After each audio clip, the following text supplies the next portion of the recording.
ఇంకా దాదాపుగా liquor case ముగిసిపోయింది, మిథున్ రెడ్డినే వదిలేశారు, ఇక మరి జగన్మోహన్ రెడ్డిని ఎలా అరెస్ట్ చేస్తారని కూడా ఒక వాయిస్ ఉంది, ఏమంటారు? ఖచ్చితంగా ఈ చర్చ ఉంది. ఎందుకు అని అంటే మిథున్ రెడ్డి ఈ కేసులో కీలకమైనటువంటి నిందితుడిగా ఉన్నారు, అరెస్ట్ అయ్యారు, ఆయన బెయిల్ వచ్చింది. బెయిల్ అనేది బెయిల్ వచ్చినంత మాత్రాన మా వాళ్ళందరూ బెయిల్ వస్తుంది, అసలు ఆధారాలు లేవు అందుకనే బెయిల్ వస్తున్నాయి అంటారు.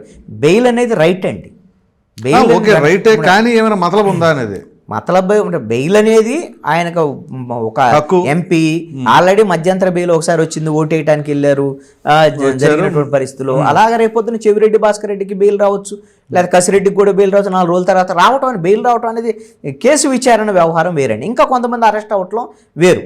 అయితే బీజేపీ వైపు నుంచి ఈ విషయంలో ఖచ్చితంగా వైఎస్ఆర్ కాంగ్రెస్ పార్టీకి పరోక్ష సహకారం ఉంది అనేటువంటి చర్చ, సంకేతాలు ఆంధ్రప్రదేశ్లో వెళ్తున్నాయి. అవును, ఇది నిజం కూడా అని అనిపిస్తోంది.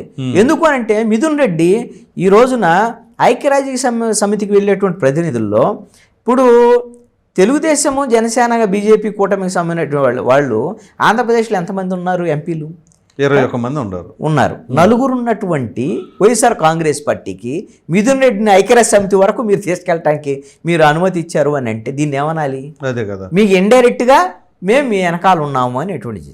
దీని మీద ఇంకొక చర్చ కూడా ఉంది. ఒకటి, మిథున్ రెడ్డి అదేవిధంగా పెద్దిరెడ్డి రామచంద్రారెడ్డి ఇంకా కొంతమందితో కలిసి బీజేపీలో చేరుతున్నారు వైఎస్ఆర్ కాంగ్రెస్ పార్టీ నుంచి, అందుకనే బీజేపీ వాళ్ళకి సపోర్ట్ చేస్తుంది అనేటువంటిది కూడా చర్చ ఉంది.